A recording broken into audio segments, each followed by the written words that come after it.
PV Anwar ആകെ കലിപ്പിലാണ്. ഇടതുപക്ഷത്തു നിന്ന് ചാടുകയും ചെയ്തു. എവിടെയും ഒട്ട് കയറി പറ്റാനും പറ്റുന്നില്ല.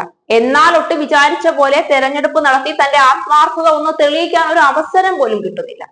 തെരഞ്ഞെടുപ്പ് നടത്തിയിട്ട് വേണം അൻവറിന് തന്റെ ആത്മാർത്ഥത തെളിയിച്ച് കോൺഗ്രസിലേക്ക് ഒട്ടും കുരവയുമായി ചെന്ന് കയറാം. അൻവറിനെ പേടിച്ചിട്ട് ഇടതുപക്ഷം തെരഞ്ഞെടുപ്പ് നടത്താതിരിക്കാനുള്ള അന്തർധാരാ പ്രവർത്തനങ്ങൾ നടത്തുമെന്നാണ് അൻവറിന്റെ തന്നെ വീരവാദം. സ്വയം പുകഴ്ത്തുന്നതാണെങ്കിലും എല്ലാത്തിനും ഒരു പരിധിയില്ലേ എന്നറിയും. അൻവറിനെ പോലെ ഒരു ഞാഞ്ഞൂലിനെ പേടിക്കേണ്ട ഗതികേടൊക്കെ ഇടതുപക്ഷത്തിനുണ്ടോ എന്നാണ് പൊതുജനത്തിന്റെ ചോദ്യം.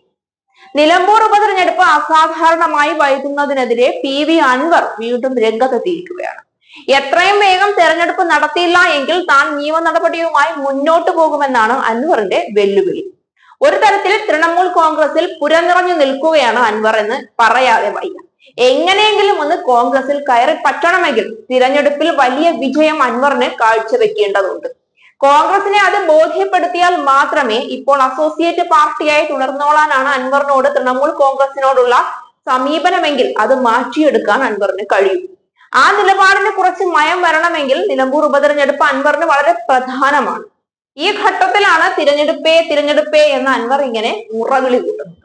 നിലമ്പൂർ ഉപതെരഞ്ഞെടുപ്പ് നടത്തണമെന്നാവശ്യപ്പെട്ട് PV അൻവർ കേന്ദ്ര തെരഞ്ഞെടുപ്പ് കമ്മീഷന് കത്ത് നൽകി. ഉപതെരഞ്ഞെടുപ്പ് എത്രയും വേഗത്തിൽ നടത്തണമെന്ന ആവശ്യം ഉന്നയിച്ചാണ് അൻവറിന്റെ കത്ത്.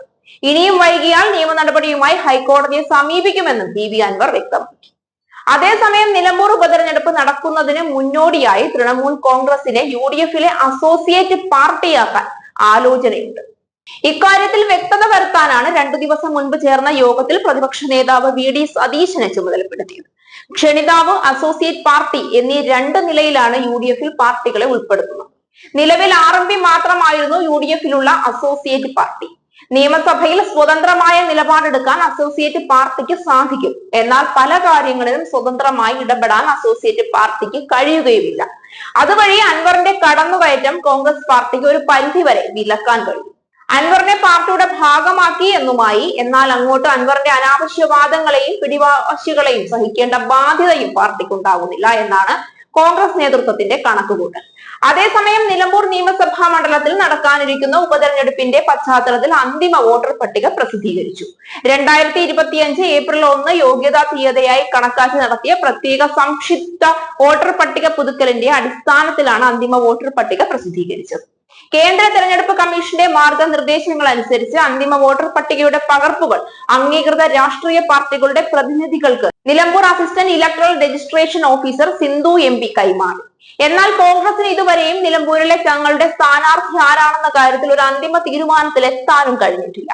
KPCC അധ്യക്ഷൻ ആരാകണമെന്ന കാര്യത്തിലുള്ള ചർച്ചകളും ബഹളങ്ങളും നടക്കുന്നതിനിടയിൽ നിലമ്പൂർ ഉപതെരഞ്ഞെടുപ്പ് ഒരു തരത്തിൽ കോൺഗ്രസ് പാർട്ടിയും മറന്ന മട്ടാണ്. അല്ലെങ്കിൽ അതിലേക്ക് ശ്രദ്ധ കേന്ദ്രീകരിക്കാൻ കഴിയുന്നില്ല എന്ന് പറയാം. എന്നാൽ അൻവറിന് നിലമ്പൂർ ഉപതെരഞ്ഞെടുപ്പ് മാത്രമാണ് പ്രശ്നം.